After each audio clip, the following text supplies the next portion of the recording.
chair this panel about community college support of startup companies. And I am a newbie in this arena, and after the people that I gathered, and with Sonia's help, David Niles and Dr. Green, I realized, wow, I really am a newbie. Maybe I should just sit down and listen to the entire group, which I'm really very impressed with them, and I know that you will all be impressed with what they have to share.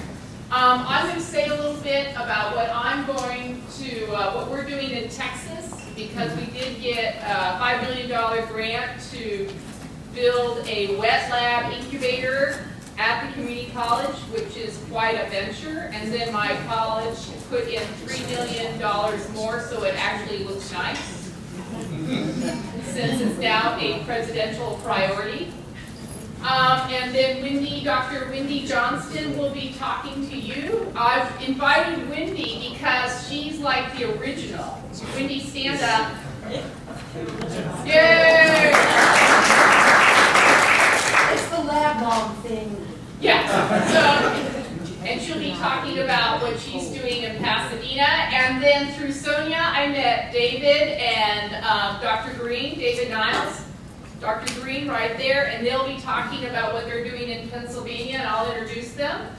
And then finally, Dr. Smith, Todd Smith, who was the founder of GSPISA, because our idea about what can community college do for projects and startups in bioinformatics. So, with no further ado, let me talk about this idea of forming incubator and accelerator spaces at Austin Community College, because now that I've done one, I plan to do more.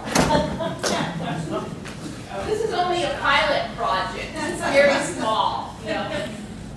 So, ACC at a glance. If you don't know anything about our community college, it serves the size of New Jersey. It's the only community college there. And the economic model for the community college is to convince cities around Austin to join the taxing district, and we'll build essentially a site. So now they have 12 sites. So I have my biotech program at 2 of them. They're about 100 miles apart. It's fascinating. And I'll be adding 2 more with this incubator and another campus. And there's about 43,000 students, and it is a designated Hispanic serving institution.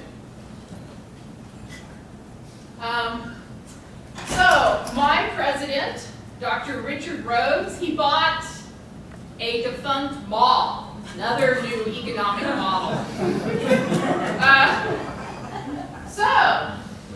And I wasn't actually, the incubator was not going to be part of it. But I brought money to the table, so I actually could kick people out, and they gave me space. What's really interesting, this is a mixed-use site. And in partnership with a real estate company who has retained access to this, is that they're actually going to take a lot of the surrounding parking lots, and they're going to put it in condos.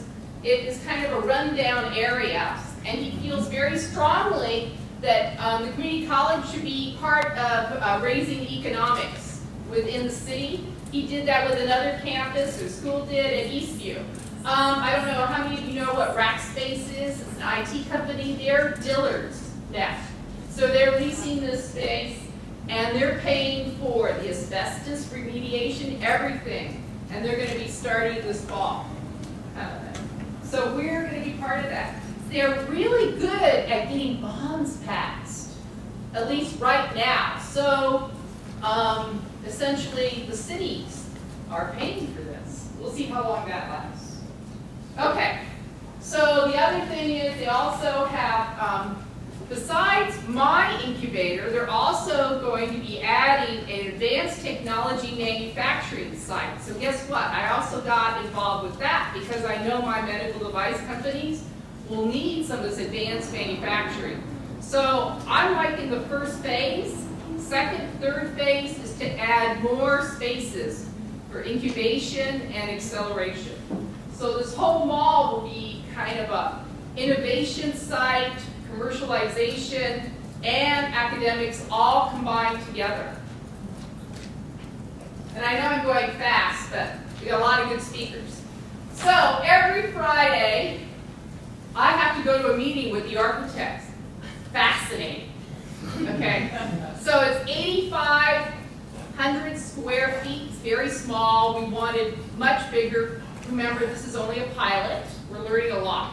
Because the idea of starting an incubator that's got to be open 24/7 while the rest of the college is closed at times meant we have to develop separate utilities, water, everything. And we have to roll in what we're going to be leasing space for. And one thing that's different is that we have 2 spaces that are for cGMP, okay? So air handling has to be controlled in these spaces, and these are downing rooms. And then over here we have 3 labs, and they can either rent a bench or they can rent the whole space. We have cell culture here. They can rent a hood, and we're going to have classes, and then we have instrumentations room and a micro. Half the grant was devoted to up-to-date equipment, because we didn't want companies to have to buy equipment if they don't want to. But we are providing space for equipment within the facility against these walls. On top of that, we have a conference room, and I just have to say, we have a wellness room. How many of you know that you have to have a lactation facility now? I am learning a lot. I'm a grandmother, so I'm past that. But anyway, there was a lot of discussion about that, but we'll move on. So, the architects are really amazing. So, it is called the Advanced Commercialization Accelerator. And this is their rendition of what it looks like. It opens on the mall, okay? So the plans have to be finalized in 1 month. And it is supposed to be up and running by fall 2016. Linnea? Yeah. Why 24/7 is the nature of the work? Yes. I was a researcher. I stayed up all night once a week to do work. You gotta do the cell culture. Yeah. A lot You of our can't guys ever have stay day up. jobs. Pardon? A lot of our guys have day jobs. Yeah. I knew it'd be 24/7. I still work 24/7. So what's interesting, the other thing is you all know that 5 years ago, how we even got to this point is that we started doing contract research.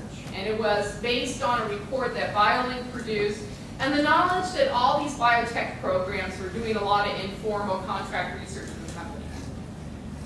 And we collected a lot of economic data. Well, besides the incubator, I'm now trying to convince other departments to do the same, like engineering, physics, and chemistry, environmental science, IT has already been doing it. We just never let our president know what we were doing. And then, someone said, oh, what a great job you're doing. You really helped us accelerate our products.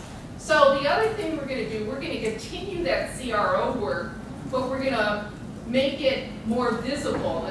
The college is going to support this more. So yeah, I'm going to finally have to sit down with a lawyer and hammer a few more things out. But I think this is something that more community colleges should be doing. The other thing is, the other incubator in our area, Texas Life Science Collaborative Center, we've been working with them. They're part of the grant. They're going to have cGMP. So they're actually getting funded on this grant too. And 3 of the companies are going to have designated cGMP sites. And I know Dr. Douglas is wandering around bio, and I tried to get him to come, but he said the city of Georgetown has him busy doing a lot of stuff. So, just wanted to mention that. And that is going to be started this summer. Okay, so they're 1 year ahead of us. So that is mine, and I want to hold questions until the end, unless you have some burning question you need to ask me right now. Otherwise, I would like Dr. Johnston to come up and talk about what she's doing as a lab manager at Pasadena